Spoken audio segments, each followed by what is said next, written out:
Okay, here we go again. I can only stream for 2 hours today, so that's going to be the limit. But let's do it. People may be on their way. We're letting people know. Cool. All right, yeah, let's go. People are coming in. Good stuff. Yes. So we're here to talk about the end of all suffering, of course. Thanks for joining, everyone. We're here to debate as well, to take questions, to bring people up on the stage. So if you want to join, now's your chance. Join the queue and let's have a discussion. But yeah, we should absolutely cause total extinction. It's the only right thing to do. People can't really understand that because they evolved to essentially be obsessed with life existing, right? That's how you get a life form to keep surviving like an animal. You just make it primal, right? You make it obsessed with life, have survival instincts, and you end up with something that essentially can't make responsible decisions, ethical decisions, because it's an animal, right? It just cares about survival and reproducing. So you're not going to get some kind of genius out of that, right? In fact, genius is the opposite of what nature wants, because you're less likely to keep having kids. We live in essentially the dumbest world possible, which is by default, right? That was always going to happen. Evolution was always going to make life, favor life which was unintelligent and make the more intelligent life go extinct. How old am I? I'm 32, Isaac. Thanks for asking. What's wrong with suffering? Somebody's asking. Suffering is terrible. It's unacceptable, and it can make you. It can make your life so bad that you would actually have been better off not being born. So that is actually happening to lots of animals and people around the world. They're being trapped in lives of hell. Wishing they'd not been born, begging for death, and it's just unacceptable, right? It's essentially the ultimate harm. So, you wouldn't want that, and if you were experiencing that, I'm sure you'd understand why it's bad, right? Why suffering is bad, because you'd be screaming, right? Screaming in pain for it to end. It should be pretty obvious at that point why it's a bad thing. And even if you can't understand that, then that just proves the point even further that people have no idea what they're doing looking after others or themselves. Why is suffering bad, right? Well, that just proves that you're irresponsible for yourself and for others. And yeah, all of humanity and every animal as well, they've evolved to have survival instinct and to reproduce, not to be smart, not to be ethical, and not to be able to make responsible decisions for others or for themselves. And so in a world with unlimited danger, infinite potential of suffering where the worst possible things can happen, right? Nobody is immune from being the next world record holder of the worst life ever lived, right? It could happen to me, it could happen to you, today, tomorrow, the next day, right? We're all in unlimited danger. And so, that's not acceptable, and actually non-existence is preferable to that, especially when you understand that, this life is so temporary, it's so shallow, really. Why would you want to put yourself in literally unlimited danger just to have a bit of fun? It's actually the irrational decision to do that. So the rational decision would be non-existence, it would be safety, right? The thing is, when you have so little worth, living for, right? Life essentially compared to the dangers is meaningless. It's worthless. Once you actually think about it properly, which most people can't because they've evolved to be incapable of thinking about it. But we are actually genetic anomalies that can think about it properly. And so, again, you won't be able to do this yourself, but I can tell you that if you were able to think about it properly, you would decide, yeah, absolutely, I want non-existence and the safety of it as fast as possible, and that, existence and being alive is absolutely worthless in comparison to that safety and the danger that we're in, right? So does the danger, the unlimited danger that we're in, is it justified by the shallow pleasures in this life? Should you put yourself in unlimited danger so that you can have a bit of Netflix and pizza? Well, it might sound like a great idea at the time, but when you end up trapped in a life of hell, that's so bad that, you know, your entire life would have been, you know, it's just worthless at that point, right? It's meaningless compared to the amount of suffering that you find yourself in. And you know, you're like, God, I just wish I'd never been born. At that point, that's when you realize, wow, this was a really stupid decision, right? You know, I wish I hadn't been born. You know, why was I thrust into unlimited danger? And yeah, nobody should have to go through that. And again, you know, the irresponsibility towards suffering and life in this world is why the vast majority of animals get, you know, eaten alive as children. The vast majority of humans have, you know, pretty bad families, really, that, you know, don't actually know what they're doing, you know, zero parenting skills, they're emotionally abusive, they're selfish towards their kids, right? They're not really good parents, they're basically animals that can talk. All right, let's get our first guest on. Lustrillo, we're bringing you up. Hello. Hello. How's it going? It's going good. I was wondering, I asked in the comments, like, what's wrong with suffering? Yeah, it's really bad, right? So like it's unbearable, it can be intolerable, and it can make it so that you would have been better off not being born, right? Can you, like, justify that claim? What, that suffering is bad? Yeah. Well, I mean, it should be obvious, right? You know, if would you walk past a child, you know, bleeding on the street and say, I don't know if this is good or bad, so I have to remain neutral? Yeah, I would say that. Okay. Would you walk past, you know, somebody abusing their child sexually and say, this could be a good thing for all I know, so I should remain neutral? Well, I don't think it's a good thing or a bad thing. I just would remain neutral and mind my business about it. Okay, so let's say Hitler is walking down the street and he says, come back from the dead, I'm going to take over the world and start, you know, torturing everyone. You would just keep your mouth shut and just crack on. Yeah, I see no reason why I would. Okay, well, you know, luckily people like you aren't running, well, actually, unluckily, people like that crazy person are running the world.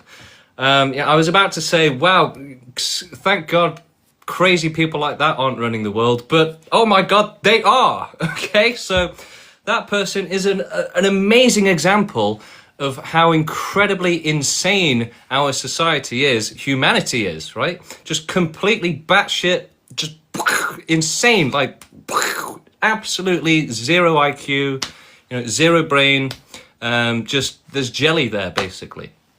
So that's the current state of our world, where everyone is saying that suffering is acceptable, it's totally cool, normal, you know, pedophiles can have kids, abuse them and murder them, no problem, right? That's what people are saying, right? It sounds like exaggeration. It sounds like it's too crazy to be true, too crazy to be possible, and yet that we do live in it, right? It's actually really difficult to kind of bring yourself to fully accept that we live in like the craziest, most insane, batshit mental world possible, right?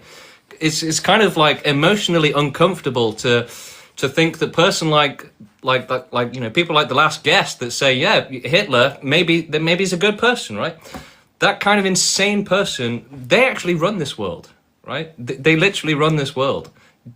Completely insane, suffering supporters like that who say maybe child abuse is a good thing. So that's, you know, I really would love to say, wow, I'm glad he's a minority, but that's the majority position of this world. It really is. And so, yeah, you know, we have this policy, the majority of society thinks that some suffering is acceptable as long as you're having pleasure.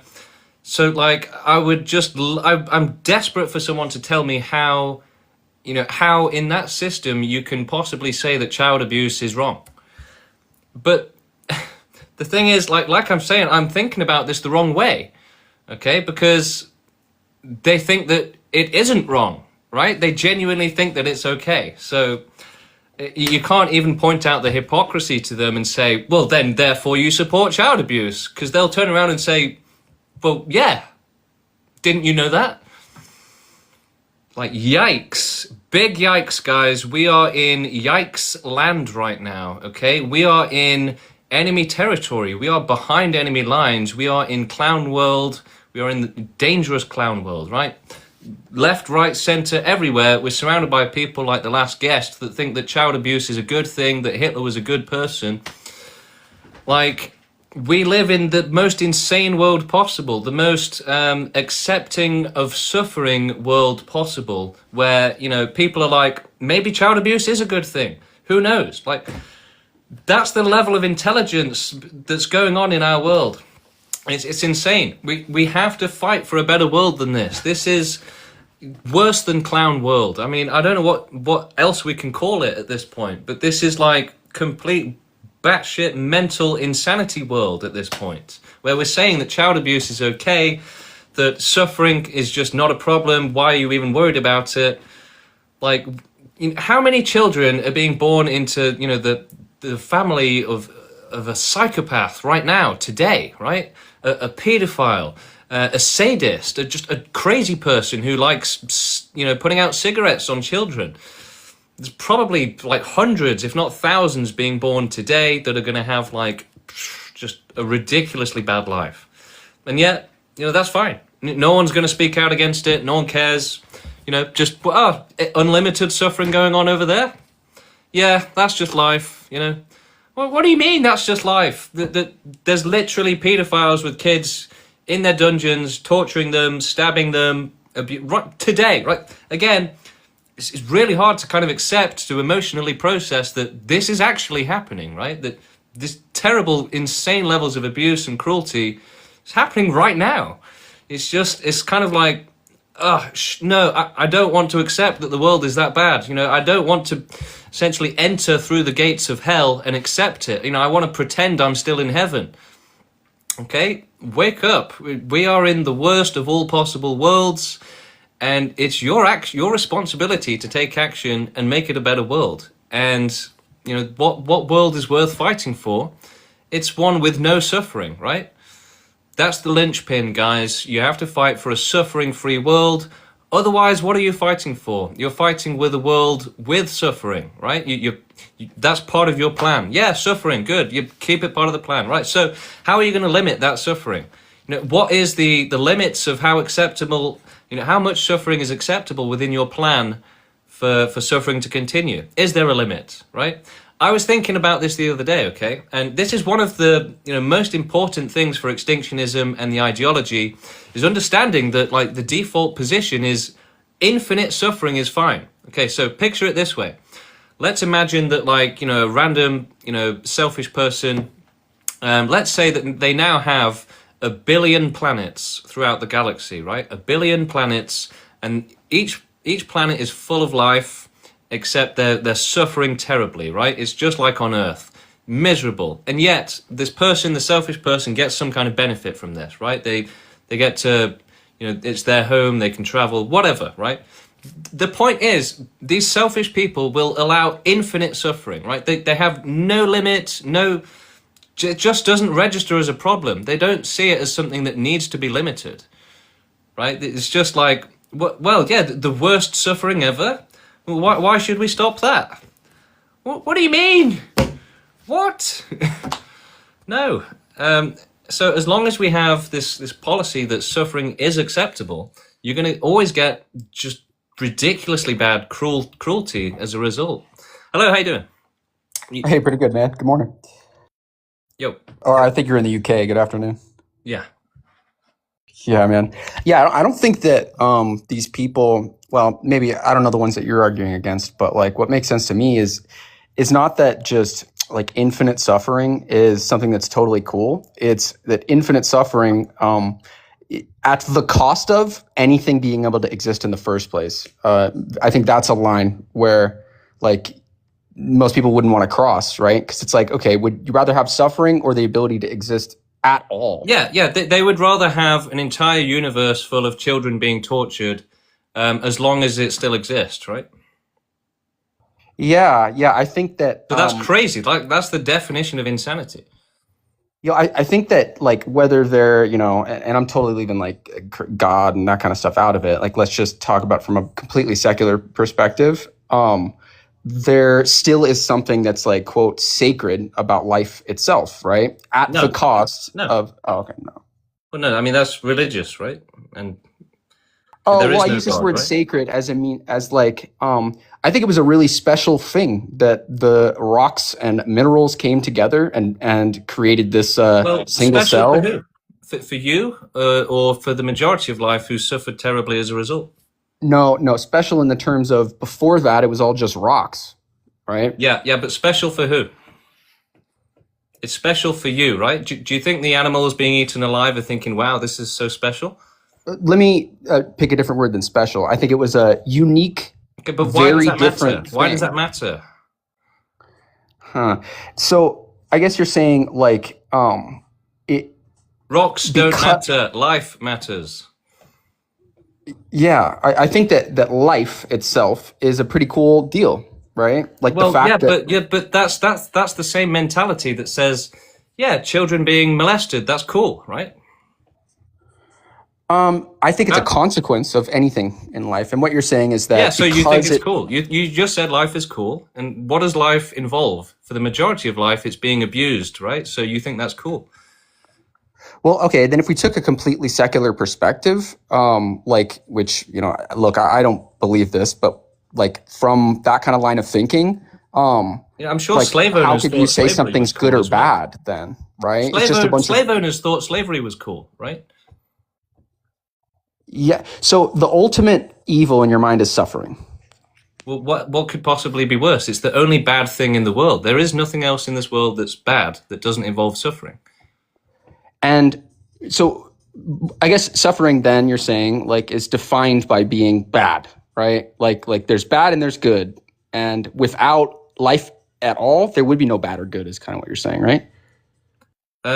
Yeah, life is the ultimate evil, basically. Yeah, it shouldn't exist in unsafe conditions.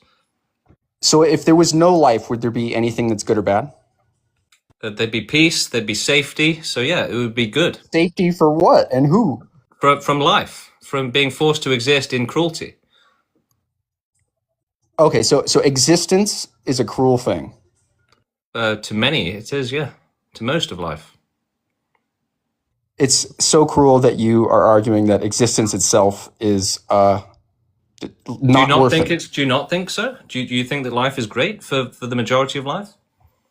I think that the only thing that can define good or bad is a being there Not to answering the define that, question, then. right? You dodging Oh, the sorry. question. I'll answer. No, I won't dodge. What was the question? Do you think that the majority of life is benefiting from being alive? What do you mean by benefiting? Well, is it good that they're alive? Yeah, I think it's both. I think it's good and bad. Why? Well, what do you mean good and bad? That doesn't really. That's basically a Well, nothing answer. you can experience joy and you can experience pain, So you right? have So no that's opinion, basically. You're just completely neutral. no. What do you mean? No. That's just a nothing answer. That's a nothing opinion, right? Sorry, when I said it's both good and bad, Yeah, I'm like saying that you. the most cop out answer I've ever heard. I'm sorry. Maybe you can ask your question because But because I look, don't. a child being tortured and then murdered in a dungeon, right? Where's the good and bad in that? Oh, that's just pure bad. Okay, so for most life on this planet, it is just pure bad. So it's about the majority. No, but it is worth pointing out that the majority of life is bad.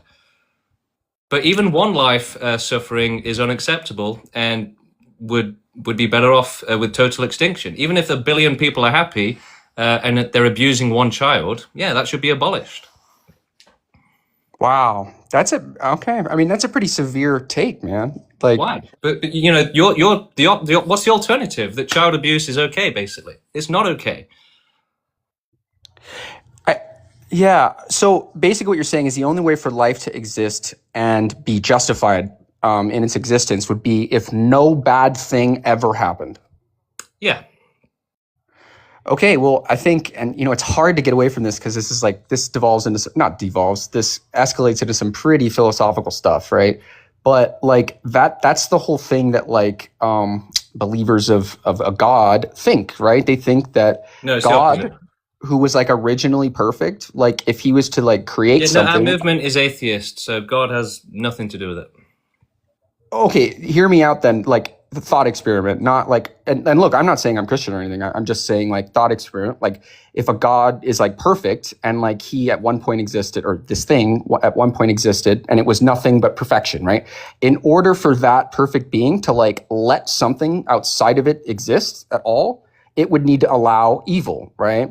So like allowing evil is letting anything exist. And I guess what you're saying is that little perfect orb or being or whatever should have always stayed the same. It should never have let anything else exist, right? No, look, what we're really saying is that you have to have a zero tolerance policy on suffering. Otherwise, you have an unlimited acceptance policy on suffering, right? And what's going to happen then? You're going to get the worst abuse ever, right? And so why is that okay? What could possibly make that okay? Yeah, okay. And then I think my argument then boils down to, in response, like the only thing that could make that okay would be at the cost of the existence of anything at all, any life at all would justify something like that, right? Like I'm saying that. What do you mean? I'm saying that, and this is kind of like what I said like at the beginning, but like the existence of any life justifies suffering, right? So what? So you could have 1 billion children being molested every day, and one ant makes that okay. Wait. All right, that's it. Ed, no, you're out of here, buddy. You're finished. You're done. You're cooked. All right, moving on. Who we got next? Let's bring up Zig. Zig, hello. Why do you believe this? It's not a belief. It's just an understanding of reality, right? It's the correct understanding that nobody deserves to suffer. The only right thing is to fight against suffering and to abolish it completely. How is it abolishing? You can't extinct Shut up. everything, man. It's abolishing suffering by killing everyone. Well, suffering will continue for billions of years unless life goes extinct, right? So it's the lesser of two evils. We could improve the material conditions of life, and that would end suffering. How are you going to do that, though? Well, how are you going to extinct all life, man? Shut up. Look, we've already made several species go extinct. We have euthanasia. We can scale that up very easily. But, how are you going to stop animals from eating each other, cure every last injury, every last illness, prevent weather conditions, prevent wildfires, prevent every last animal from starving? How are you going to do that? Well, the answer is probably some long and arduous thing, but I'd say it's better for it to be long and arduous. But basically, you'd need magic, right? You'd need magic. No, I don't think you need magic. I think you just need a lot of effort stretched across a very long period. So the animals in nature, right? They have like sea turtles, for example. They have 200 children each cycle. And, the reason that their population doesn't 200 times each cycle is because 99% of them die horrifically, okay? So how would you solve that problem? Well, I mean, that's just nature. I mean, right. So you don't care. So you don't care about abolishing suffering. Your idea that we could abolish it, you were lying. You were making it up. I wasn't making it up. I'm just saying. So you were wrong then. So now you're realizing that what you said was silly. That you could have zero suffering without extinction. It was silly? Yeah. You literally can't even defend it. Yep. You gotta extinct everything, bro. That's the only way. Yeah, That's I guess you have to extinct everything. How are you gonna, dude? Answer me this, bro. How are you gonna extinct? Shut the fuck. So we can do animal extinction with euthanasia, bit by bit, organized and structured, while removing our dependence on them, so that we, can still eat and live without animals. And then we can research how to prevent life from coming back on Earth, and life prevention for the rest of the universe if we can. But, as soon as we've done as much as we can to be useful, that's when we'll make humanity go forcefully extinct with whatever methods necessary, right? Just every single method is on the table. It has to be, right? Everything is justified in the name of abolishing and preventing billions of years of suffering. It's about the lesser of two evils. So even if we had to torture every animal and every human for 100,000 years, to achieve total extinction and permanent as well, then that would be the lesser of two evils compared to billions of years of more animals suffering in nature, who suffer in greater numbers than we do, right? Dectillions of animals in the worst conditions, whereas we are the smallest population with the best conditions. So yeah, humanity should absolutely continue suffering for a few hundred years or thousands of years, however long it takes, to do as much as possible to provide safety from suffering for as much of the world as possible. Basically, to do the most moral thing that we can do. And the most moral thing that we can do is not to focus on the pleasure seekers at the expense of the sufferers. Hello, how you doing? Hello, hello. Fine, and you? Good.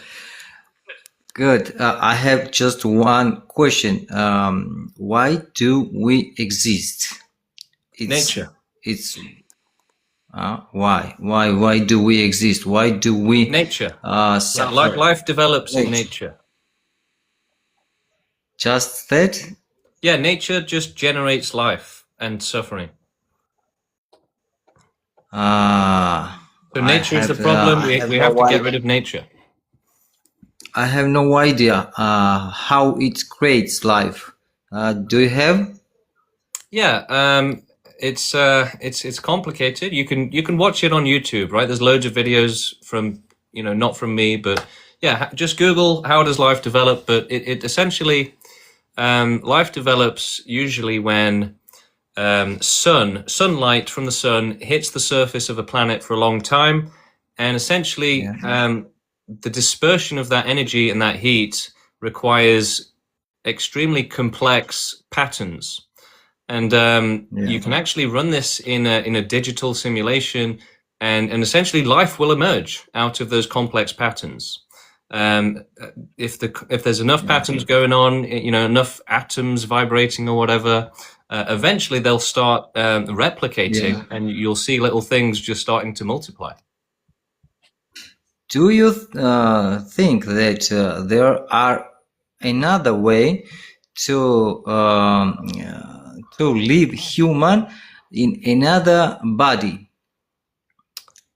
I mean, look, maybe we can be robots one day, but that's in the future. And our standard for life existing is in 100% perfection, right? It has to be basically heaven. If we can create heaven with technology, then it would have to be, perfectly safe, zero chance of danger.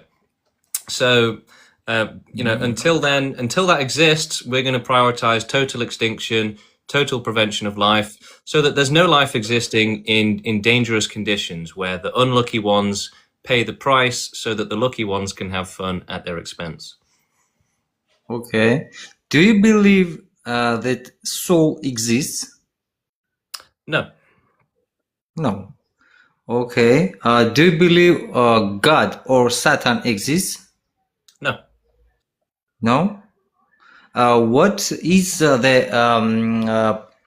I say how to say where is strongest power in the universe? What is the mind power? What's the most powerful thing in the universe? I would say intelligence itself, and we've evolved to actually start using it, so we need to use it to abolish all suffering. Do you how to say it? Energy. How do you see energies in our body? I don't know. Thank you for coming on, though. But in terms of energy in our body, that's just from your food, right? It comes from what you eat. Okay, let's move on to somebody else now. Get some more fresh ideas going on. Let's bring on Braden. Hello. Hey, what's up, man? Yeah, good. So you think forcefully causing total extinction is the only right thing to do? Yeah. Do you not? No. Yeah. Do you think that forcing people to do things is morally permissible? Yeah. absolutely. We do it every day, Okay. right? Okay. So what if I just like forced you to give me like $300? Do you think it's morally permissible, or would it be violating like your rights? Yeah, it depends if you're doing it for a good reason, right? Okay, so what if by force, right? I in my mind think that right, ending your life is going to like save the planet. And I just like pew pew you in the head. Do you think like I have the right to do that or no? Because I Um, think it's going to bring about the best result. Because this is like consequentialism, which is like well, I obviously would say false, that right? you have the freedom to do that, right? You know, this whole thing about I have rights is just a the, joke, right? You know, rights are I kind of have a the fantasy, right? yeah, rights are a fantasy for sure. Yeah, Yeah. that tracks. Yeah, So yeah, yeah, that I would makes say you total have the sense. freedom to do it. Hmm. So I have the freedom to come up and like pew pew you in the face. Well, obviously, right? How do you not? Jesus Christ. Because, okay, Well, maybe the that's the body is problem. capable of the That's the action. problem with our world, right? You have the Right. freedom to go and kidnap children, and people are doing it. Yeah. So yeah, Yeah, of freedom is course. I about also it. have the freedom to give money to charity, right? You Yeah, like look but at you this know world. that doesn't mean that you should allow kids getting abused. Yeah, so what we should do, right, what we should do is instead of allowing people to give birth, if you get pregnant, you should be charged with a federal crime because you're potentially harming another agent. So you should go to jail and they put you in the chair, right? I mean, no. What we should do is work towards a better world for everyone and a universal system that takes care of everyone and does the right thing, not your silly little crazy idea. Okay, moving on to the next person. Liberal, some sort of liberal coming on now. There you go. Hello, how you doing? How you doing today, man? Good. That's good to hear. Yeah. So to be honest, man, I do agree with you, man. Like I'm one of those people, man. Like ever since I was really young, and even like it's weird. Like I'm in my late 20s now, and like I've always just felt like this major. I'm not trying to like uh just to be honest, like some sort of like depression about the state of the world, the fact that every like, it's so sufferous and just like Yeah, kind of it's a like all crazy messed up. world, right? Yeah, How can you feel comfortable in this world when it's so insane, right? yeah, honestly, man, and luckily, like I've become better. I worked on myself, and like I'm better at coping with it. But it even got to a point to where sometimes I don't even want to be here. You know what I mean? And Yeah. so I just keep to myself, and I just find things to keep myself busy and like keep me mentally stimulated. You know what I mean? Because I really don't even care to like be around people that much. Because it just seems like we live in a world where a lot of people would just look the other way and let's allow suffering. Like if we all humanity, if we all wanted to, we could all come together and make the world a better place. But nobody's not going to do that. You know what I mean? Um, Some people yeah. are willing to do it, but not like most people aren't. You know what I mean? It's a So genetic thing, actually. yeah, yeah. So but in my opinion, I feel that another possible solution is let's say for example, like let's say people like you, for example, me, and let's say there are other people like us, right, who have the same like we, you know what I mean? Let's say a good amount of us, we all come together, right, and we That's all what we gain are strength. doing. That's what we're Yeah, doing already. We've got a yeah, but movement.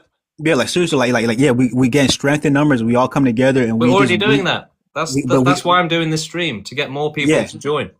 yeah, but like seriously, like we breed like generation after generation, we breed people just like us with the That's same it. That's mindset what we're till doing. Yeah, we're we doing that. eventually take over the world and make the That's world a it. better That's place. you. There you go, Everyone, man. There you go. That's what applause I for like to hear. this There you man. go, bro. Applause for this man. He's got it perfectly. This guy knows exactly what's up. That's what I like to hear, man. That's what I like to hear, brother. That's what I Yeah, like well, to hear. join the movement properly. You know, join the Discord, join the WhatsApp, become a proper part. Like we're doing exactly what you just said.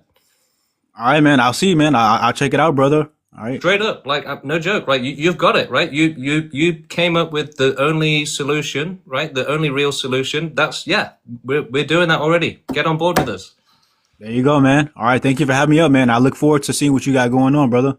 Do it, Good yeah. luck, man. Check out my profile on TikTok, and you can go on the website through that. There's a button. Read about us and join the Discord, join the WhatsApp, join the community of people that are fed up of this rubbish world, right? The thing is that essentially you have just 99.9% of the world is just totally happy for it to keep on going the way it is. You have a tiny, tiny, tiny genetic anomaly of people, right, who have the genetics to see that this world is terrible and to want to change it.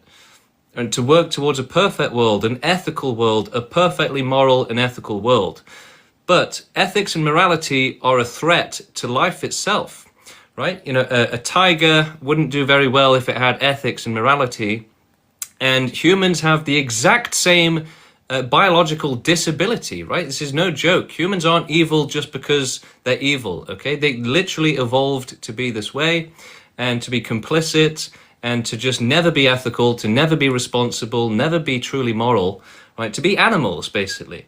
So a tiny minority of humans are starting to evolve out of this disability, to mutate out of it. And we are the ones saying we need a perfectly ethical and moral world. Help us do it, right? Look, the thing is, if you can convince us that there's a better way than extinction, then we'll listen to you. We'll hear it out, right? It's on you to work to understand that the world is unacceptable and that we need to work towards a universal solution for the entire world, right? So if you have a better idea than extinction, let's hear it. Otherwise, get involved, right? So, you know, it's the movement to abolish all suffering, it's the movement for total extinction, but it's also the movement for creating a perfect world and a better world than this one, because this one's complete garbage, okay? So, yeah, you know, if you want to abolish suffering with us, if you want to create a better world, a perfect world, this is the movement for it, okay? And like I say, if you can convince us that extinction is the wrong way, we will listen to you, right? Because that's what it means to be rational. Essentially, we are holding on to the position of rationality right now, the fortress of rationality. And yeah, if you want to add to it or change it, you just have to rationally do it. So I had a conversation with, I was debating my girlfriend last night who is against extinction. And I probably shouldn't be saying this, but, you know, she was like, how are you going to do, you know, she was like, you know, you need to end all suffering without extinction. This is terrible. You know, I hate the fact that you support extinction. And I said, look, you know, how else are you going to end all suffering, okay? And she goes, well, there must be another way. You know, you need to do it in, you know, cure all illnesses, cure all diseases. You know, let's make the world better, not just destroy it. I said, okay, yeah, you know what? We'll do that, okay? I said, you know what? We'll do it, all right? I'll ring up Steve, the leader of the movement, and I'll say, look, Steve, forget extinction, we've got something better now, and we'll do it. Like, I'm not even joking, okay? I'm actually serious. But the thing is, I said, okay, look, you know, we have to end all suffering urgently, so we can either use extinction, or what's your idea, right? You know, how are you going to end all suffering, 100% of it, without extinction? And ultimately, she said, you know what, I don't want to talk about this anymore. Now, the thing is, that's just a human response, okay? So it's not her fault. You know, anyone else would have had the exact same issue, right? It's about a human genetic deficiency, right? So pretty much everyone else would have had the exact same issue that she had, okay? But the point is that you cannot explain rationally that we should end all suffering in a different way. You just simply can't do it, right? And I challenge everyone to do so.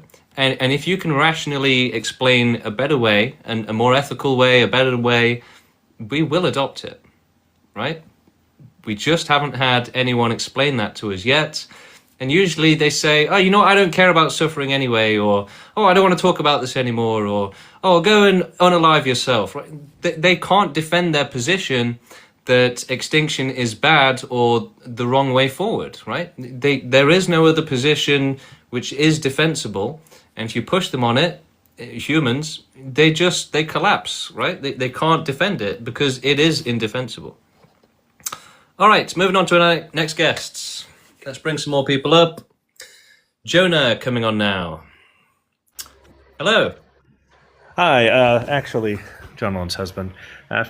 But I wanted to ask the extinctionist agenda. This is based on negative utilitarianism, right? No. Like Benatar style? No. No. So, ethically, then, what's the relative weight of, say, a unit of joy, of connection, of meaning, versus a unit of suffering? That's a great question. So essentially, joy has zero value, whereas suffering has infinite value. When you have to choose between the two. Okay, so joy has value. Happiness has value, but when it's a trade between, do we have no life, no joy, no suffering, or do we have suffering and joy? And you have to decide, right, what's more important, joy or safety from suffering? The safety from suffering has infinite value over the happiness. So absence of suffering has infinite value over existence. So literally, if you had a immortal who was living a life of joy, connection, meaning, life to its fullest, but he got a hangnail once, you would say that life is of negative value, not positive value. But someone like that who was a good person, it's not that they're stubbing their toe would make their life not worth living. It's actually, you have to think of it in more of a selfless context, where they would give up all of that privilege to help someone else who desperately needed the help. Right, but in our thought experiment in this universe, there's only this one immortal who's living his life of complete joy, except for stubbing his toe. Yeah, that's fine. And with your axiological position, it would be better if he had never lived. The thing is that there is no. It's an invalid argument, right? It's an invalid example, because there is no such thing as a convenient limit on suffering like that. So there's some amount of suffering that overcomes a certain amount of joy. It's not like any suffering is of infinite value, infinite negative value. Well, the thing is, there is no such thing as limiting that suffering. So what that means is that you're either in favor of infinite suffering or you're in favor of zero suffering, right? It is either or, and we're on team zero suffering, whereas everyone else is on team unlimited suffering. All right. So your axiological position then is that there's some kind of very hard to define, and I'm very sympathetic about this because the aggregation functions like total utilitarianism, average utilitarianism, they all have repugnant conclusions, right? So it's very hard to aggregate, but there's some kind of aggregation function, and it's so hard to define that you're just going to punt on that problem and say this universe has too much suffering. So think of it this way. The only right thing is to put 100% of resources into providing safety from suffering. Otherwise, you're putting children in danger so that some can have fun, right?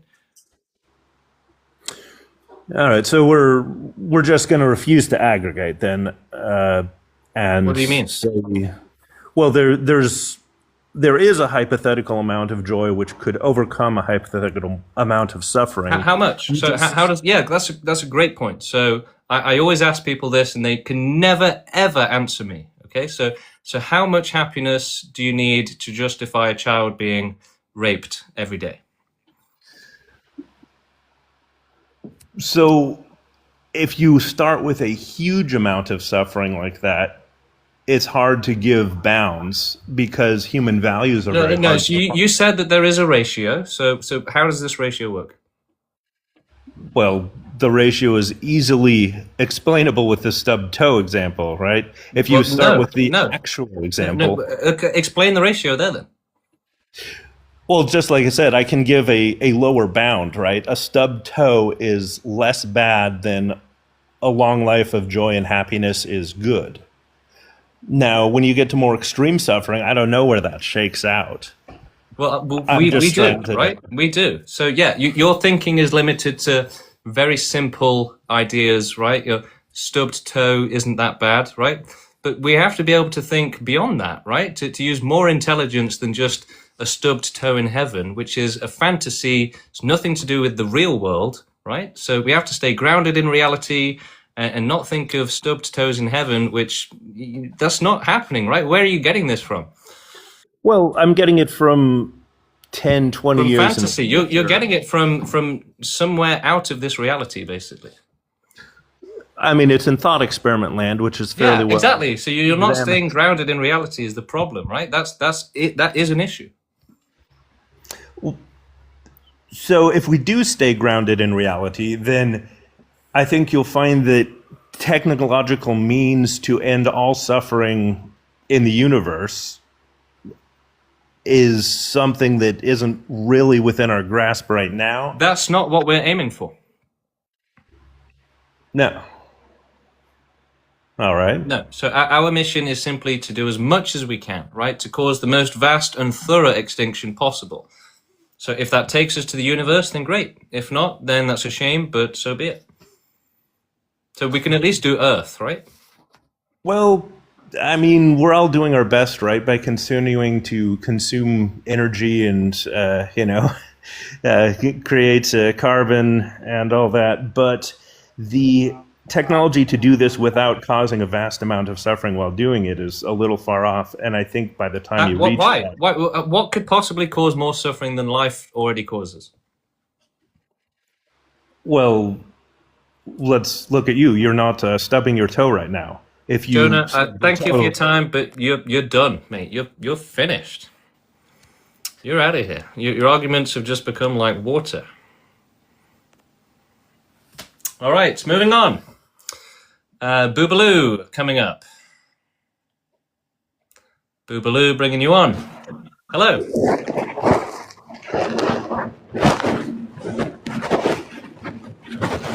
Thank you, Boobaloo. It's been a blast. All right, moving on to Brandon. Trying to bring up Brandon now.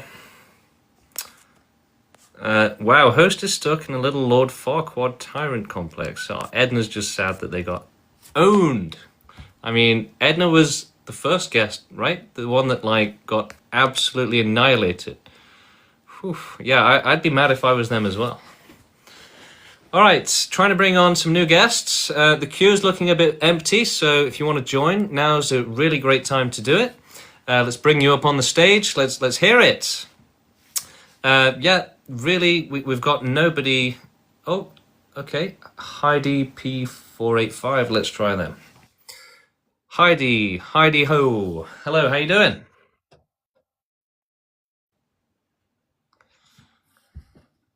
Hello.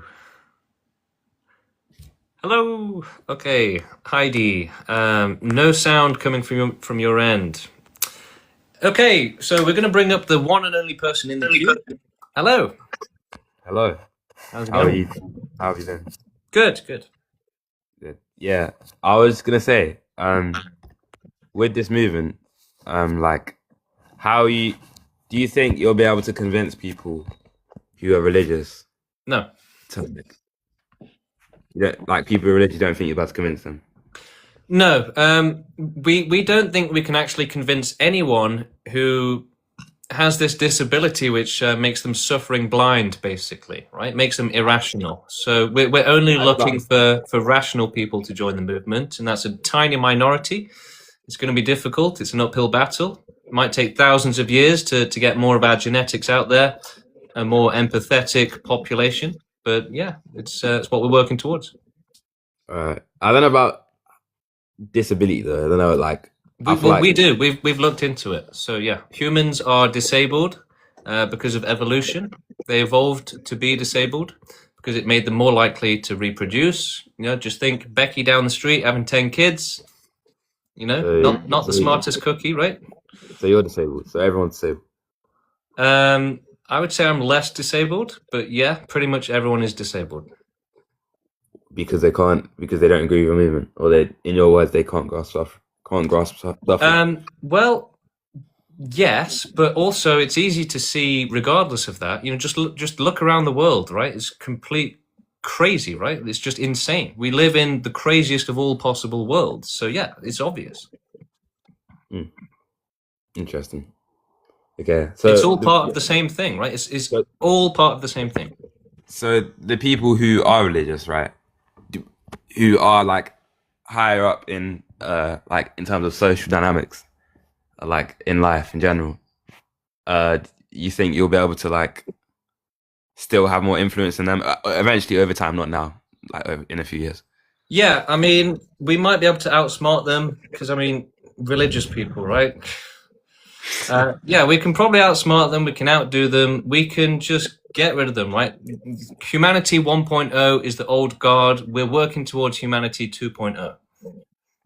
Interesting. Okay. And if humans were to go to Mars, say, because I don't know if you've seen like a few billionaires, obviously are quite ambitious, and they've spoke about humans going to different planets. Would you extinct like Mars, for example, from Mars, or would you just extinct like one planet? And like if one planet was doing very well and thriving, would you still? So there's no amount of happiness that makes it okay. An entire planet with just one sufferer gone, right? No suffering is acceptable. And yeah, we want animal extinction, research how to prevent life developing on Earth, and then try and do this for the rest of the universe. We might be able to just leave it to AI and robots who can try and get to the next solar system and try and just keep going for billions of years, right? They might get faster than light travel eventually. Who knows, right? So Yeah, there's no reason not to leave it to them. yeah. So are you sure? Oh, what was I gonna say? Are you sure that what's it? Oh yeah, no, sorry. Let me rephrase what I was gonna say. So how do you like? I know your purpose in life is probably this movement, right? But and you do think pleasure is good, but you think suffering still it doesn't like justify Suffering's suffering. more important. Yeah. How right do you now, get people prioritize existence and pleasure right now, but we should prioritize prevention of suffering, safety Okay. first. So how do you get through like life in general, like without unless it's too personal? I don't know if I'm not trying to be rude. I'm just generally asking. How do you get through like life and stuff, knowing that like Yeah, so it's a great question. So yeah, it is difficult to be an extinctionist. Your friends and family will think you're absolutely insane, even though they're the insane ones. But the good thing is that it's getting easier every day, right? So the thing is, we're kind of at the start of the movement, so that's why it's easy for people to not take it seriously, to say it's a joke. But it is growing every single day. We've now got we've now got monthly donations coming into the organization, totaling around $2,000 to $3,000 a month. Okay, and this is the start of the movement, right? So this is going to get much bigger, many more people. And yeah, we are going to start taking over the world. Eventually, it's going to start being like, once we get bigger, we'll have leaders in each country, and they'll be working on political campaigns and, revolution, coup d'etat, whatever, right? So yeah, it's getting bigger. It's going in the right direction. It gets easier every day. We get more people join the Discord, the WhatsApp, join the community. So you get less lonely every day going forward because you get more people joining. It gets easier to do the right thing. Oh, okay. So someone like me, right, who doesn't see pleasure as like good in itself, or suffering as bad in itself, would you still say, because I'm not part of your movement, would you still say like my worldview or like how I view pleasure and suffering is bad, or like would you think I'm a bad person if I don't think pleasure is like a good thing inherently? Yeah, we don't think anyone's a bad person. I mean, yeah, you've got people that do bad things, but right, it's the problem is their evolution, right? Their genetics. So ultimately, even the worst person in the world, we can forgive them because they didn't decide to be born, right? And to be born into a brain that made them angry, right? So yeah, we don't blame people. We just understand that they are bad. Yeah. Okay. All right. Cool. And then this last question I have is actually no, I think I've spoke to you about this before actually, so I think I'll retreat. But it was going to be about you saying philosophy is useless, but I remember you saying you were talking about like modern philosophy. The thing is, I would say that philosophy has been useless for all of time. But yeah, we can make philosophy useful. But the thing is, it has to actually apply to real life. It has to be about ethics and morality and good things, right? The thing is, we've always had an incredibly unethical world where it's just a free for all. Fight for yourself and forget everyone else, right? So that's the philosophy of our world so far. It's an unethical, immoral, amoral philosophy. So going forward, yeah, maybe we won't have to. Our movement hates philosophy as a concept because philosophy has always been useless, right? You read a philosophy book, it's like, wow, this is a waste of time. But yeah, we should make philosophy more interesting, more useful, more relevant going forward. No, I think like modern philosophies are less useful. But I think say all of time. I think because you like Yeah, okay, look, maybe there's been something useful, but I would say that nothing useful has come about until the creation of the movement for abolishing all suffering. Nothing useful enough. okay, that's a very okay, interesting. But, you know, philosophy hasn't corrected this world, right, over the thousands of years. No, but it's Philosophy corrected has led people. us to be run by Trump, okay? So that's, you know, we have disdain for philosophy. It's done nothing for the world. No, it's corrected people. Like it's done. I think it's definitely helped people. Like, individuals. Philosophy is for people who want to mentally masturbate. That's it, right? No, That's 'cause all I it think is. You can live by philosophy. Like I live by stoicism, and it's definitely improved my life. I would say that I wouldn't say it's been useless. Well, in But that case, maybe maybe I concede that then, right? For some people, sure, it's great, but I yeah. would say that in terms of has it helped the world, no. Okay. Yeah. All right. Cool. And also about my YouTube channel, I'll make a wanna video plug it? about extinctionism soon. So I'll if I can DM you, like it's Yeah. not on like no beefing or anything. I'm just because Yeah, everyone like, can DM me on TikTok. DM me anytime you want. Anyone DM me whenever.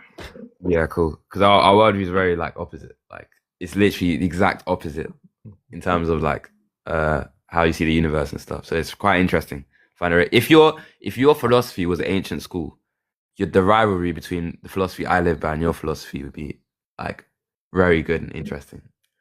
Fair. Be very fun. So yeah, I'll do that. And I'll like let you know about it. But yeah. Okay, thank you for coming on, Prokop Towan. All right, moving on. Who else we got? Let's bring up some interesting choices. Okay, let's try Sundoya. Sundoya, trying to bring you up now. Sundoya, coming up. Hello. Yes, How you good doing? evening. You right? Hello. How are you How are doing? you Do you have any doing? questions for us? I support you because for me, I'm so tired of life, and sometimes I think of ending my life and all of this, and seeing my people, those who are around me, they are suffering, and yet they are keep on producing, bringing babies. Yet they are not sending them to school. Nobody's achieving their goals. We are living a miserable life. So when I saw your post, I was like, yeah, I really need to support this one because for me, I have the same idea. Great. Because Well, sometimes I think of ending my life because I'm not achieving anything. I don't have any dreams. I'm just living the same life that my people were living it. I'm not making any change to the world, any change to myself, any yeah. change to my community or my country or my. I'm not doing any change to my Yeah, yeah. people. Look, a lot of people like yourself that understand that life is a bad thing. It's a very lonely life because, you know, nobody agrees with it, right? But yeah, you should join the movement, join the Discord, join the community. You can become a part of Yeah. us, become friends with us, join the community and do activism with us. You're right. Yeah, there's nothing worth doing in this world.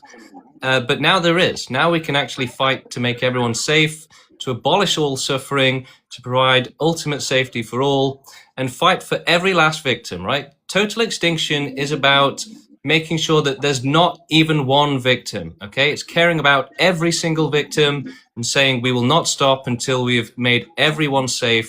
We won't stop until everyone's safe. So yeah, join the community. You can go on my profile, go to the website, join the Discord and WhatsApp through the website. Okay, thank you. Thank you for coming on, and Thank you. I'm sorry that you don't want to live anymore. Quite a few people in the movement, not most of them actually, a minority of the movement do have depression, and they say that it helps them with life, it gives them meaning. That they're now in the community with lots of people on the internet, obviously, but who think similarly and the same as you, and who understand that your suffering is bad, right? So look, most people will blame you for being depressed. They'll say it's your fault. You're not working hard enough. No, we understand that it's not your fault, and that we shouldn't be blaming the victims. Okay, we should stop creating victims instead of blaming the victims. That's why we're fighting for total extinction. You can be scared of it all you want, but the only people that should be scared of total extinction are the selfish ones, the lucky ones who think, yeah, no, suffering should continue, no matter what, right? Total extinction is the friend of every sufferer. It's the only safety for the sufferers. Bringing up Miffy now. Hello. Oh, I did not mean to join. It's okay. I'm fascinated by all this, and I've been watching you. And are you still here? Yes, sorry, I had a phone call. Oh no, it's okay. I've never joined. I've always been a sideline TikToker. This is my first ever anything. Do you have any questions about the movement and extinction? No, I found you on Spotify. I'm going to be following you a bit more, and then when I have more courage, I'll You reach found me out on to you. Spotify? Yes. Oh, I'm wow, building up that's- I'm building up the courage, okay? So yeah. Yeah, we do have Spotify. We have the podcast on Spotify, but not a lot of people are watching it. So it's interesting to hear from someone that found us through Spotify. Yeah, because I'm also a scientist and read the manifesto and all that. So I'm like really just getting the courage to join the movement. You should, maybe you did already, but I've put out a few videos recently to really try and encourage people to join, to help them understand, why they should join and why it's the right thing. So yeah, maybe check those out. I will. I also have a lot of opinions because I am vegan and I've been vegetarian since I was a child. And to be honest, maybe I have the courage to speak a little bit. So I actually feel that that you're talking about quantities, but there is no way to actually measure suffering. For example, an animal that passes away death as a two-day-old, you cannot quantify. That's not the same level as like someone who's like in like a death camp over time. So what I'm saying the thing is, it can be just as bad because if you've got lots of it, right? So you have a two days of life and it's terrible, but what happens next? Another one gets born and suffers just as badly, right? Right. But now I'm thinking about it mathematically. Let's do it like a function over time. So what I'm saying is there's a level of acceptable. There's nature and there is evil, and I would like to separate the two of them because humanity is the solution. I would say the parasite. No, we're the solution. We're the solution. Nature is the parasite. Humanity is the solution. Most people have it backwards. No, I actually see that way as well. I get confused when you talk about aliens, I guess.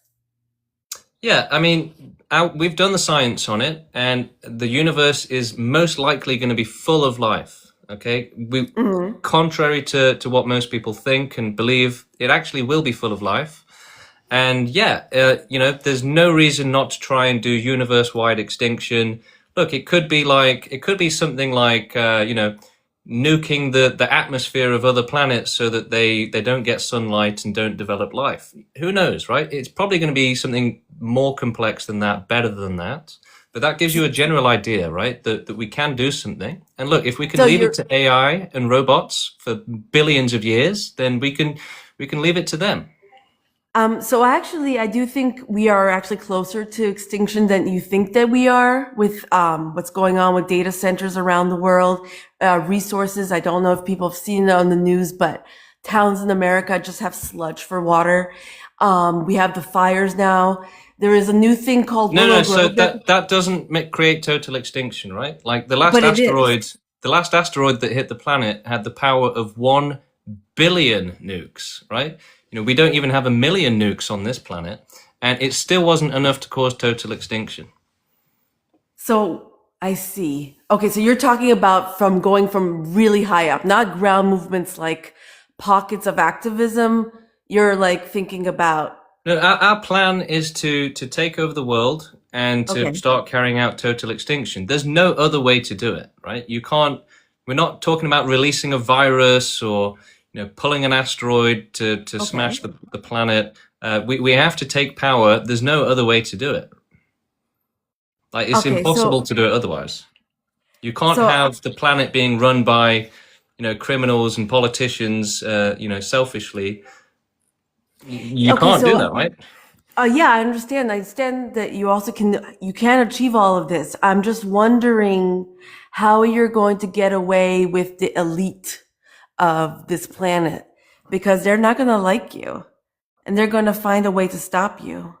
Well, not necessarily, right? I mean, the same thing happened with slavery in America, but they still fought against it and they won. Anyways, this is very interesting.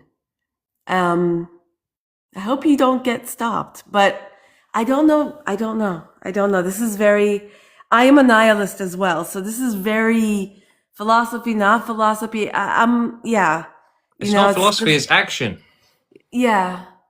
See that the action part, you need to be careful with the action that if you're starting action, it doesn't cause more suffering. Well, there's no way to cause more suffering than life already causes. So, like I say, if we had to torture every human and animal on the planet for 10,000 years to cause total extinction, it'd be way better than the alternative, which is billions of years of more suffering. Yes, I understand. I'm just logistically cannot, mathematically, physically, I don't see how you can do it. Well, watch some videos. I put out a video called "Why You Should Trust That the Pro-Extinction Movement Will Be Successful." We've got loads of resources on this, and you can check it out. And I can understand why. Even the last video I put out is about this, right? That people struggle to understand that extinction is realistic, but the thing is, we're so committed to it, right? Most people that are trying to understand it, like yourself, you're not as committed, right? You're not as balls deep as we are, okay? So the thing is, we actually care about the sufferers fully. Like we fully care about every sufferer. So that's not going to go away. That's not going to stop anytime soon. And only extinction can help them. And, if you've got a different way to end all suffering without extinction, I'd love to hear it. No, I don't. I'm literally just thinking about how we can do it better.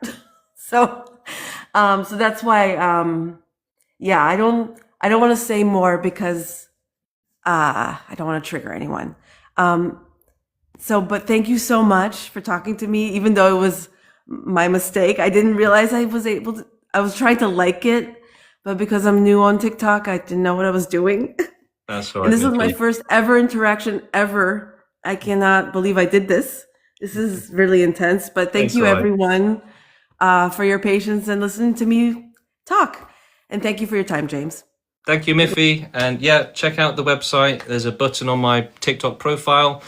You can read about us, and if you scroll down to the bottom of the website, there's links to the Discord and WhatsApp. You can join the movement that way.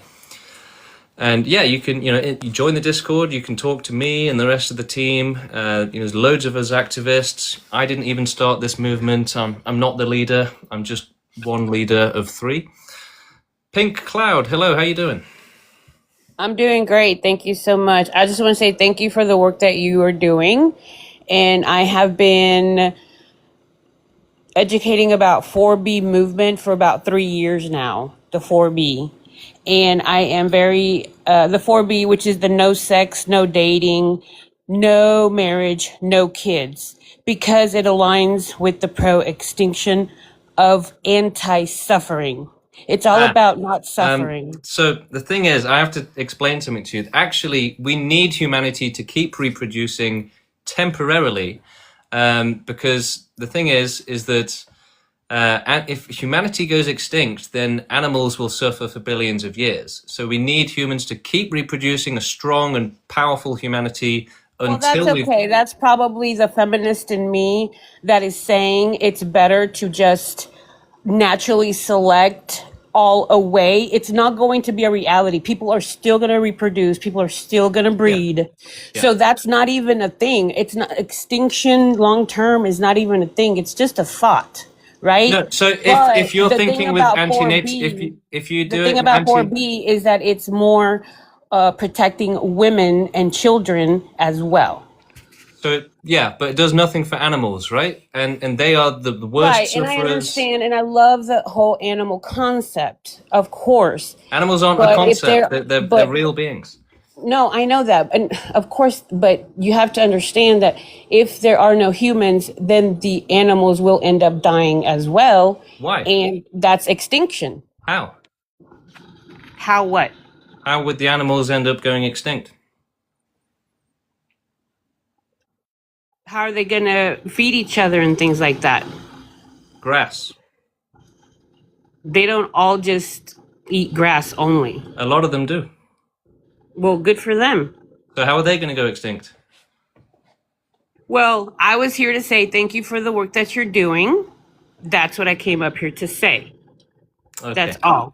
But Thank you you are for a man, which means we are very, very different. Thank you. True. Yeah, no, we have to think about animals as well. They are the largest population in the world, and they suffer worse than humans do. So if you care about suffering, you should care about animals the most, right? There's more of them. They suffer way worse than we do. We have this mentality right now where we prioritize the privileged minority of, you know, privileged humans over the majority population of, you know, tortured animals.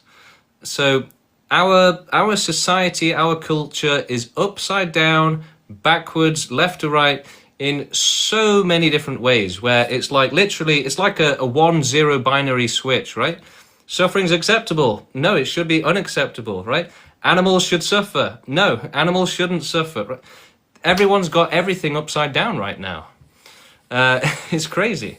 You know, people literally came on the stream earlier saying, you know, child abuse is a good thing. It makes you grow as a person, right? Like, they've got everything upside down. And what that is, right? What is causing all of their thoughts to be upside down? It's called irrationality. That's what it actually is. So humans evolved to be irrational, which means that pretty much everything they do and say is completely upside down and just nonsense. Like, they're just crazy animals that can actually speak amazingly. Okay. And yes, someone saying in the chat, they actually said that. People say that every single day on my stream. Because the thing is, you know, why do people come up and say such crazy stuff on my stream? One of my theories on it is that they don't even realize what their evil opinions are, right? They're so indoctrinated into this society. They're so convinced and deluded into thinking that they're right and a good person that, you know, they don't even realize that they've got these extremely evil opinions, right? They just don't even realize. So it's only when you actually push them on the issues that they start to say, child abuse is good for you. And it's like, whoa. So it's like kind of walking off the end of the stage in the Truman Show, right? It's like, you know, pulling back the mask and seeing a monster or something. If you push humans on their opinions on, you know, abuse and suffering, they'll be like, but child abuse makes you stronger. Everyone should get it. It's like, whoa, where did that come from? It's like, I don't think they even realize they're going to say it. And then you just ask a logical question and they just kind of glitch out, basically. Hello, Hi, Aaron. you having a good day? Yeah, how are you? I'm great. I just really wanted to chat with you about how much of a gimp you are, you know? Okay, yeah. So, yeah, that's pretty much my point. You're a fucking gimp, all right? Is that it? You know, what about... Are you clout chasing? Like, you gotta be lying. I was just hoping, you know, your trolling would be more extensive than that. You know, people usually put a bit of effort into the trolling on my channel. I'm just, you know, if you're going to troll, put some effort in, guys. Like, come on. And Edna, you're literally giving a W to the laziest trolling I've ever seen in my life. Obsidian coming up now. He's been waiting for a while. Hello, how you doing? Yes, hi. Can you hear me? No, it's very quiet. Can you hear me now? Not really, no.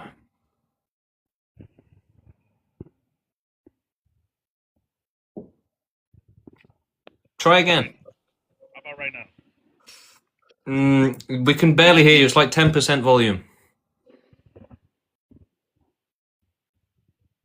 Try screaming.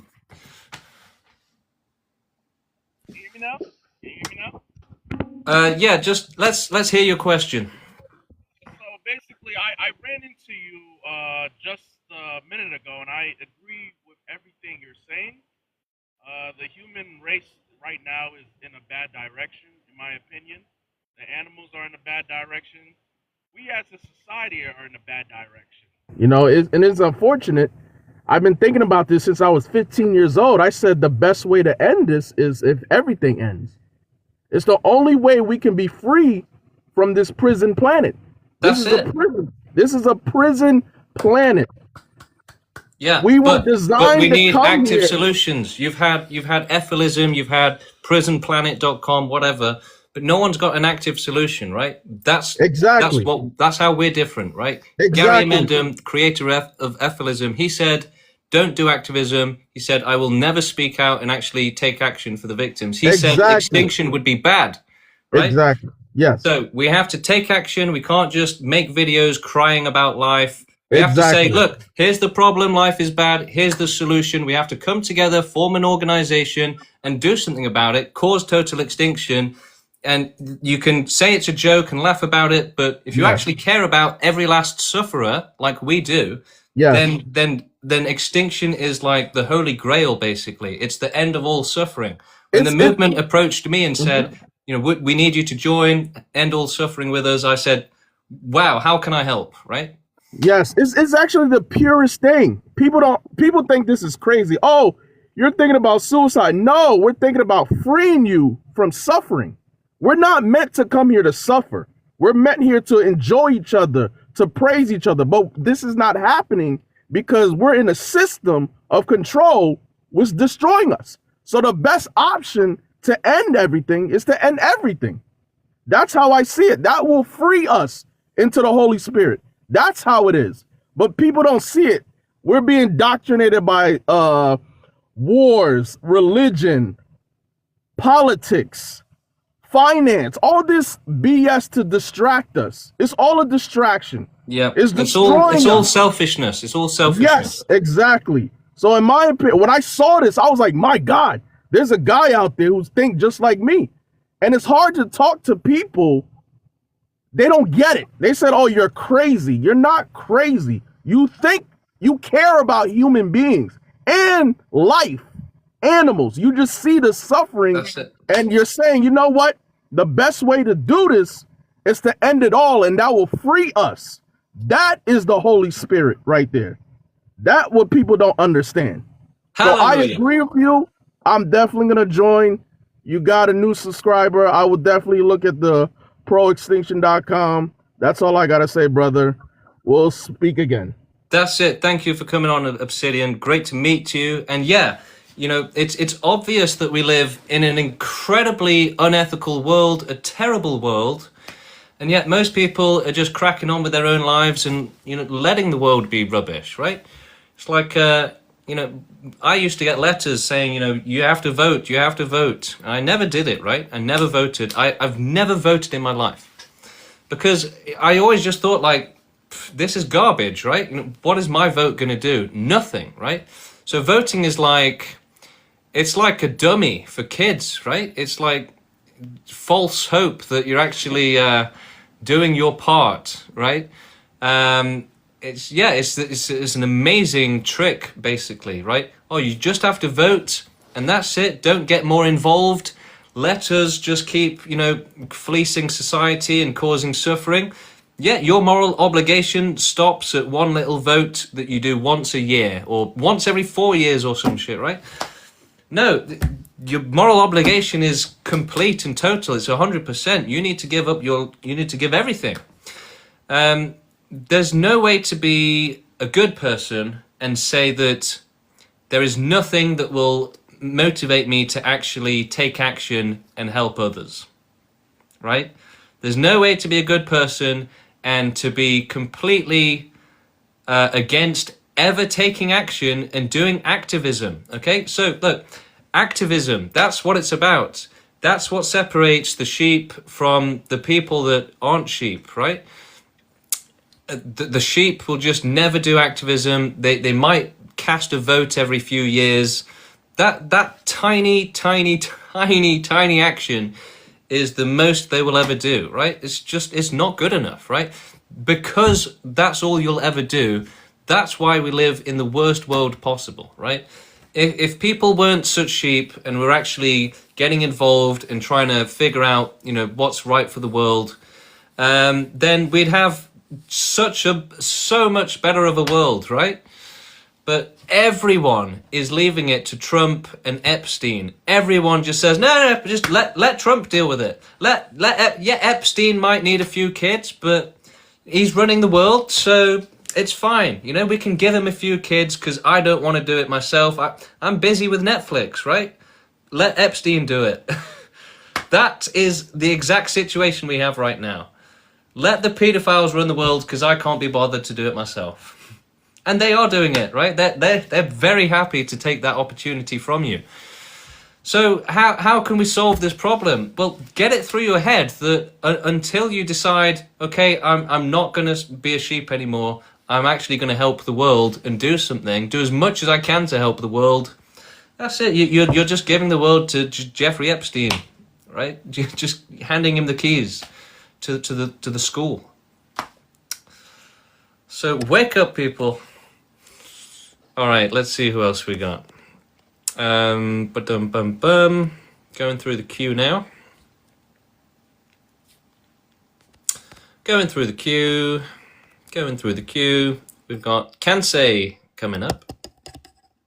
Long-time supporter and follower. I'm presuming you joined on purpose, but if not, we can kick you out. Hello. Take me out. I accidentally come. Hello.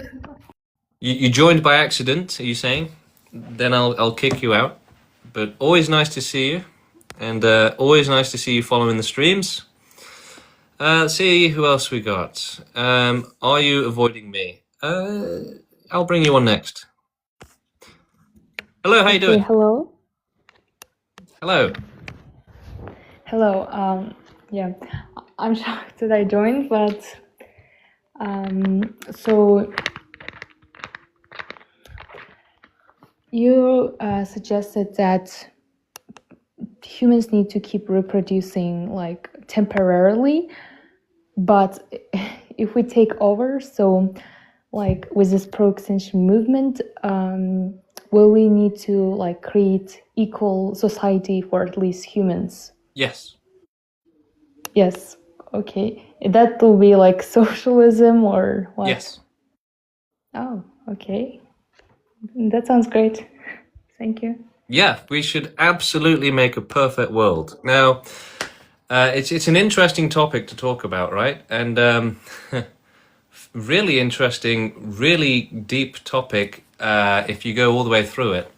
So I was explaining in the stream earlier today that my girlfriend and I had an argument, right? And that she gave up and couldn't defend her position that there was a better way to end suffering other than extinction.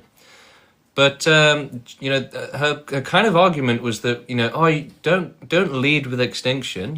You should be leading with, let's make a nicer world for everyone. Let's make a utopia for everyone. And here's where it gets interesting. Okay, really interesting. I already tried that. Okay, so in 2019, I realized that we should all be fighting for a utopia and a better world, and that everyone was just chilling at home, not doing that. So I started a movement. I actually did. I started my own movement in 2019 for a perfect world, for a utopia, literally to solve all of the world's problems, to have world peace. Thing is, like, there's no movements or organizations saying we should end all war, right? Let's fight together to make sure there's world peace. There's none, right? So I was like, wow, this is crazy. I should start it myself. Perfect world, perfectly run, ethically, moral, everything, right? Because we live in the worst world right now. And basically nobody was interested in joining.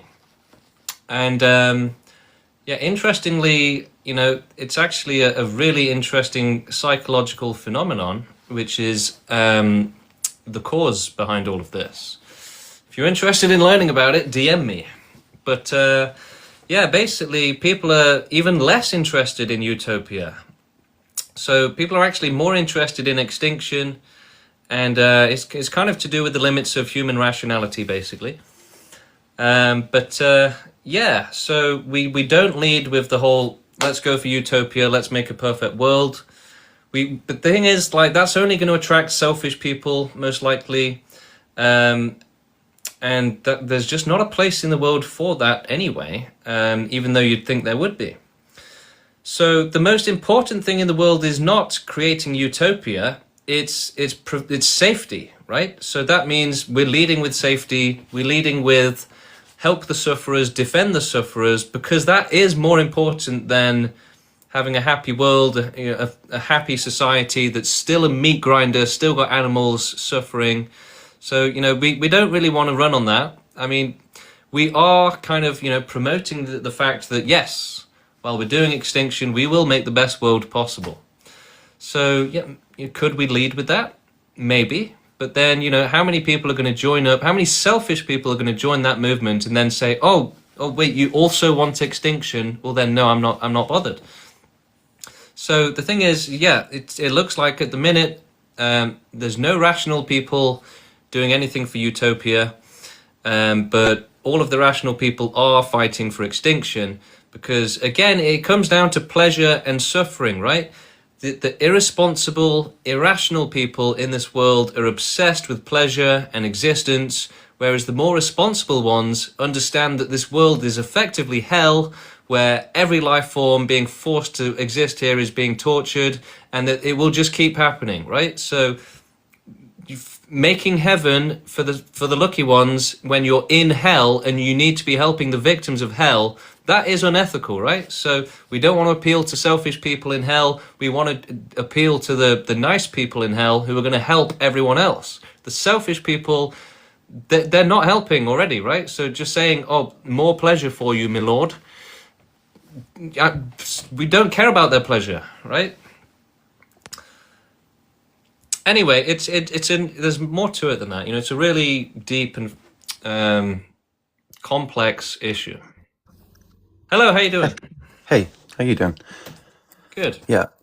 Interesting note. Do you know where the word utopia comes from? No. Or what it means? It means a place that doesn't exist. Really? Which I thought was interesting. My view, I suppose, is that we should aim to maximize the possibility of positive conscious experience. And I would say your starting assumption is that suffering has infinite weight, but positive conscious experience does not. And I don't know how you've justified that. Yeah, the positives have value, but in relation to and comparison to safety from suffering, it has zero value. I would say you haven't justified that. I would say that's So let me explain, right? Look, Please. The only ethical thing to do is to maximize safety. And if you take away from that safety for pleasure, then you're putting children and animals in unacceptable danger.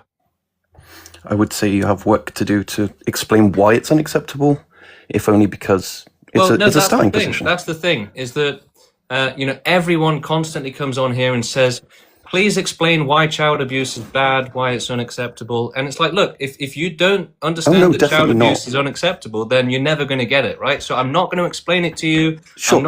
I would say I'm not going to convince accepting you that some suffering is bad. unavoidable. You either get it or you don't. Does not mean endorsing every form of suffering. You can accept suffering as unavoidable. It does. How does it not? Oh no. If I say death is part of life, I'm not endorsing murder. Yeah, you are. No, absolutely not. Why not? We have a moral, because I would argue murder is a part of life. We have a moral responsibility to reduce is a part of life. Suffering. We have a responsibility to reduce it. And what are you doing? What are you doing for that? Oh, all sorts. Like what?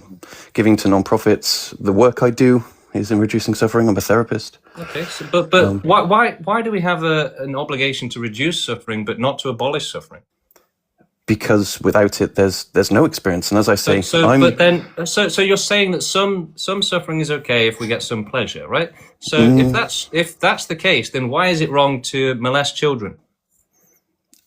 Because there are things that are avoidable. There are things But all like of I said, all of this suffering is avoidable. it doesn't mean endorsing that form of suffering. Well, you can it does. accept. If you're saying it should continue, then yeah, you're endorsing it. No, I'm not saying it should continue. I'm But you saying that just the said it should continue. possibility You just said it of should positive continue. conscious experience. No. You just said we shouldn't abolish all suffering, so some child abuse should continue. No, that does not follow logically. No. Yes, it does. It does not. But how are you going to get rid of child abuse without abolishing all suffering? It's a non-starter. It's How? not. Why? You're not asking a question. Okay, but how are you going to get rid of child abuse without total extinction? Maybe you won't, but you also have to say, as someone who is a victim of child abuse himself, Why please, don't can you I? want to get? No. Why don't you want to get rid of child abuse? It's not that I don't want to. You're not listening clearly. I'm saying, as someone who suffered from it myself, I would still say that my life has been a net positive, and I would leave it to the victims let's leave the to anecdotes say whether out of they here. want Let's to live leave or the not. Anecdotal garbage evidence out of here. And the explosive emotional, like, stop using child Well, abuse. you're for goodness dodging sake. questions and being Let me intellectually answer it dishonest. specifically. You're please. dodging questions and being I'm trying to intellectually answer it dishonest. specifically, actually. Okay. Well, this is So- why I didn't bring you up, right? Okay, moving on. Cooked and served. Let's move on to the next meal. Jenna, hello, how you doing? Hello guys, hi James. I'm a extinctionist from Uganda, and I want the whole planet to go off. Animals should go away. I just need 10 seconds. I'm not going to stay here for long. I'm in Uganda, my country. The people that say they donate to non-profit organizations in Uganda, these people are taking all the money. Like, where do the children get the money from? People don't get the money you donate, bro. Like, come on, don't piss me off. I'm sorry guys, I'm so triggered. But like, stop lying to human beings. People are suffering. Children are suffering. I don't know why my network is a bit low.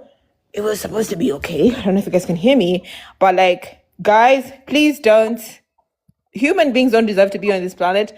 In Uganda, there's a lot of poor people that are giving birth to children, and they're basically like making them suffer because poor people, the only thing they find pleasure in is sexual intercourse, and we don't need that. Children should not come to this earth to suffer in Africa, mostly because I'm an African. I can show you outside. We don't need to bring children. Poor people should literally not bring children to suffer on this continent. We don't need to bring children to suffer with this. Mostly in Africa, it's terrible. Like, we're being colonized here. We don't need to bring children to suffer like on this planet. Animals are being displaced because there's an other expansion in by the southern groups of people that want to expand into Africa, and they're trying to squeeze people in a southern region, and animals are being displaced in Sudan, in Somalia, in all these regions, and animals don't deserve to suffer because they've been there before anybody else, and people are occupying these lands. We do not need to be experiencing this. Support the extinction movement right now, pro-extinction, sorry. We need to go off this planet, all of us. I'm not trying to be a pick me. I'm not trying to be like anybody. I don't care. But we don't need to be on this planet. We don't need to procreate. Human beings do not deserve to suffer the way we are. I don't want to work for anybody. I don't need to work. I want to be a happy human being just living freely. But then because of the way we're pushed to be like, I'm supposed to work. No. Yeah. Let's all go extinct with the animals and let's all be free and let the planet just disappear. Period. Thank you so much, James. I love you so much. We need to push this movement to go ahead, and we need to push this to go ahead. It's not a selfish movement. It's a real thing. We love ourselves. That's why we need to be extinct. Period. Thank you. Thank you, Jenna. Yeah, total extinction now. When do we want it? Now. All right. Yeah. If you haven't joined the movement properly yet, join the Discord. That's the best place to be. The WhatsApp is great as well. Discord priority though. Most of the activism's going on there nowadays. Okay, let's see who else we got. The queue's empty if you want to join up, but we're going to bring up Obsidian back on. Hello. Can you hear me this time? Hello? Last time, halfway through, it got perfect, so maybe it will again. But yeah, go for it. Can you hear me now? Can you hear me now? It's not ideal, but yeah, go for it. Well, basically, what I wanted to ask you is, I don't have any children. I decided I'm 35. I decided not to reproduce because, like I said, this is a prison planet, and all you're doing is birthing slaves, you know. And the way I view things, and I remember you basically said you want to keep reproducing for an ideal future. The way I see it is, how about we license people for reproducing? Certain type of individuals should have babies, like good fathers and good mothers. Yeah, Not everybody should be. The problem with that is that if we started regulating that, like, you probably would lose half the population immediately. Yeah, the thing is as well is that, you know, it's very difficult to regulate procreation for humans, and eventually we should. But like I said, temporarily we do need humans to keep reproducing. And unfortunately, yeah, you know, the more humans, the better right now. It sounds awful, right? But technically, for every human that exists, it prevents more wild animals suffering. So just on that basis alone, the more humans, the less suffering there is. And again, we are the vehicle for ending suffering for others. So we need that vehicle to stay strong. We shouldn't put it in risk by potentially going extinct. Now, one question, is there like a time period you have an idea if people decide to continue to reproduce? Is there like a cutoff date to say, you know what, this is it? Let's get to our path towards extinction. Do you have an idea? I mean, we just have to do it for as long as it takes, right? But I believe that with AI and robots coming really fast, I think it's going to be a lot faster, okay? People are always saying, look, extinction's going to take millions of years. No, it's not, okay? It's really not. Look, 100 years from now, the technology on this planet will be absolutely unimaginable, okay? It's going to be ridiculous. So extinction is going to be super easy. We might be able to pass the entire job onto AI and robots. So yeah, I mean, best case scenario, we can make humanity extinct in like 100 years. Best case scenario. But, you know, that's if everything goes like really, really well. Okay. Yeah, so basically you want people to still reproduce, but the extinction is still on the back end. Is that correct? I just want to clarify everything. Yeah, it's like we need humanity to continue until we've completed animal extinction. We don't want humanity to become a tenth of what it is now, right? We don't want there to be a small population of humanity having to try to carry out animal extinction. While the thing is, right, that they're going to be in care homes, right? Unless we keep having kids, we have an aging population. You're going to have senile people trying to carry out animal extinction. It's not going to work. Now, this is going to take a long time. We're talking about at least 100 years or 200 years, if I'm not mistaken. You're going to need responsible, reasonable people who's going to continue this mission, who have the same thought process as you. Because it can be lost down the line. There's always going to be that one person or a few people decide, hey, this idea is stupid. Let's change it to the next. How are you, as one person, is going to be able to continue this for the next century? Well, I'm not one person. I didn't start this movement. So it started 3 years ago by... There's most of the activists in our movement are actually in India. That's where it started. It started 3 years ago. I only joined 1 year ago. And yeah, it's been growing really fast ever since. You know, not to toot my own horn, but I've helped the movement quite a lot. You know, I've got millions of views on TikTok now, so it's helping get more people into the movement. So yeah, we just have to keep growing it until we have enough people to take power and carry out extinction. Okay. Yeah, that's all I need. I'll probably come back later, but thank you. Yeah, thanks for coming on. And yeah, look, you know, people are starting to donate thousands of dollars to the movement every month. And yeah, we're at the very beginning of that. So, you know, if we're getting millions and millions of dollars, then we'll be putting it into AI research and stuff like that. And yeah, we might be able to, you know, take over the world by force using AI or, you know, hacking the world or something. Every option is on the table, okay? And we are not just video makers, you know, hoping that, you know, some genius is going to join us and, you know, help. Again, not to toot our own horns, but the leadership, there's, you know, 3 or 4 top tier leaders in the movement, and we're all pretty smart cookies, okay? So, you know, 10 years from now, we could be developing extremely advanced AI systems, not paying other people to do it, but doing it ourselves. So yeah, we're very confident in ourselves and in the type of person that's going to join this movement, right? Realistically, the smarter people in the world are going to be the ones that join this movement, and the less intelligent people are going to be the ones that keep having a selfish life, having kids, and just saying that suffering is beautiful. So I do think that we're going to outsmart them, and that we're going to be able to take them over. Okay, let's see who else we got in the queue. Brandon, hello. Oh, no. Ghost in the queue. All right, Miss Gabes, let's try and bring you up. Miss Gabes. Bringing you on now. Hello, Hello. good evening. Hi. Thank you for allowing me to on the platform. Can I ask how old you are, please? I'm 22, thank you. Okay, great, just checking. So do you have any questions for us? Yeah, I do have a couple of questions. Is your movement tied to survival for the fittest? Maybe. Yeah, a lot of people ask that, right? They think that we want to make everything go extinct and just keep on living ourselves, but no.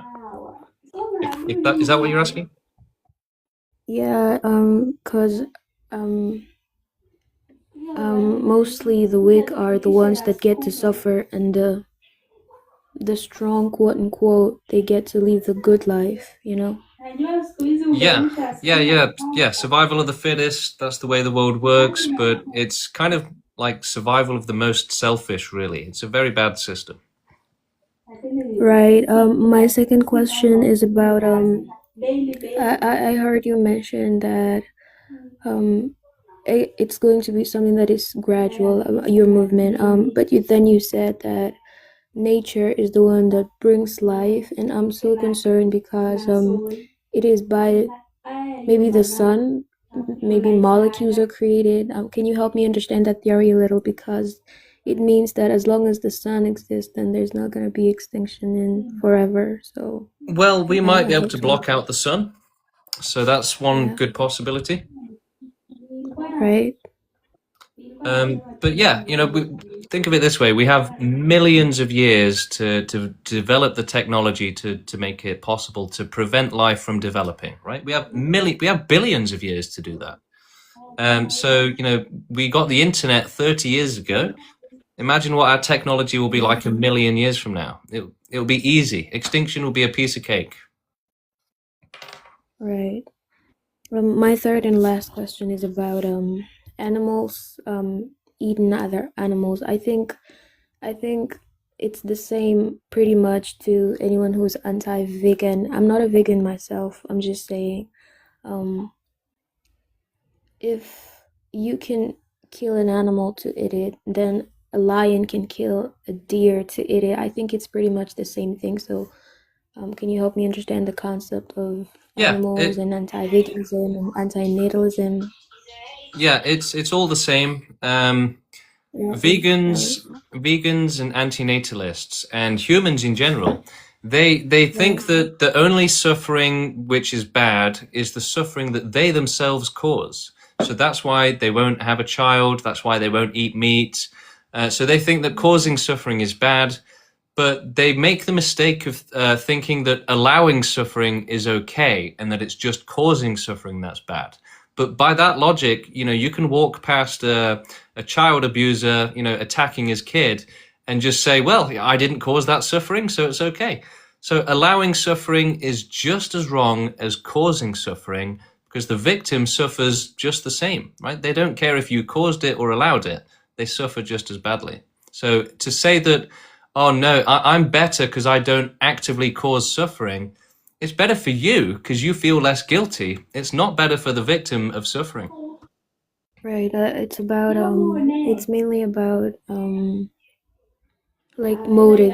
Human beings tend to judge other people um based on their intention. If I'm going to kill something or someone with a good intention in my head, then I'm innocent.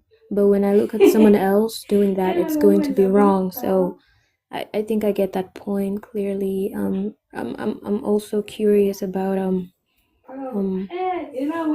the movement itself, right? Yeah. The movement itself. For example, how can you assist an individual at a personal level? At a personal level, right?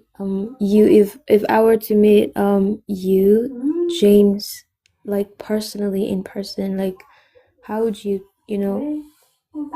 help me personally escape from suffering? Maybe would you? we, I don't we we can't assist people to unalive themselves, and people ask me every day in my DMs, but unfortunately I can't help you to unalive yourself. The way that we can help people at the pro-extinction movement is we can help those who join the movement. We can give you community. We can be your friend, but you have to do activism with us. So become an activist, join the movement, join the community, and become one of us, right? Join our Discord, our circle. You'll get to know us and have jokes with us and everything, and do activism with us and be on the right side of history. Right, thank you. Do you support, lastly, do you support anti-natalism or? Yeah, so veganism and antinatalism, in our current situation in the world, they both cause more suffering. So I was a vegan and an antinatalist before I joined the movement. And then I learned all about how they both cause worse suffering. So they are good ideas, veganism and antinatalism. They're great ideas, but people don't realize that they're actually causing more suffering right now. So we should work towards a world where you can be vegan and you can be antinatalist without it being unethical, without it causing more suffering. They're great ideas, and I love them. But if you do the science and research, you'll see that right now it's actually a bad thing. Right, thank you. Would you please allow me to ask a little bit, it's a kind of personal question. Would you personally or maybe are you a parent? Are you a dad currently, or would you, in the near future want to be a parent to children? Yeah, so almost everyone in the movement, our activists, we're all very against the idea of having children, okay? But logic and reason and obligation and the movement, we understand that humanity has to continue until after animal extinction. And we also understand that growing the movement has to be done through videos, but it also has to be done through genetics and reproducing. However, the problem with activists having children is that it takes up a lot of time. So what we're doing is we're actually donating sperm. People in our movement are donating sperm. I think you can donate eggs as a woman. It might be just as good. But it means that you can have hundreds of children, thousands, right, that are going to have a higher chance of being empathetic, extinctionist. And those kids are going to exist anyway. So we're just replacing them, sneaking in some better DNA for them, basically. And we can have thousands and thousands of children that way. And 20 years from now, the movement will be a lot bigger as a result. So that's actually better than having your own child. But if I feel like if having a kid wasn't going to impact my activism, wasn't going to make my life harder, then I would have one for the movement, right? But we have to think practically, and so donating sperm and eggs, that seems to be way better. Right. I do feel like you are more towards creating a better world actually than extinction itself. Am I We have right? to do both. Right. So it's like two sides of the coin. You flip it, the one that lands works. So what is your better option? Is it creating a better world or extinction? Like what comes before the other? We have to do both, right? So we can make the world perfect for humans while removing animals. And then, basically, if humanity is still in danger, if humanity is still within conditions where it's not acceptable for life to exist and to be having kids, then we will make humanity forcefully extinct. It'll be gone.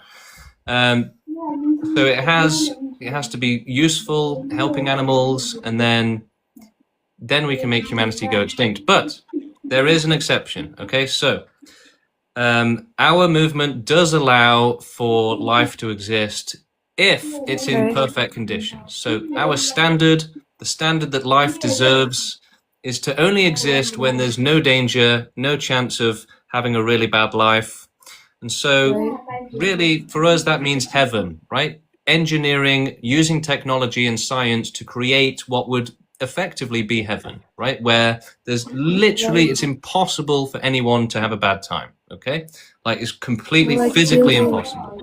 So look, we support working towards that, and we will be, as we're improving conditions for humanity, we'll be working towards it, right? If it's going to happen, then we'll be on the right track to it. So if we can create heaven before extinction.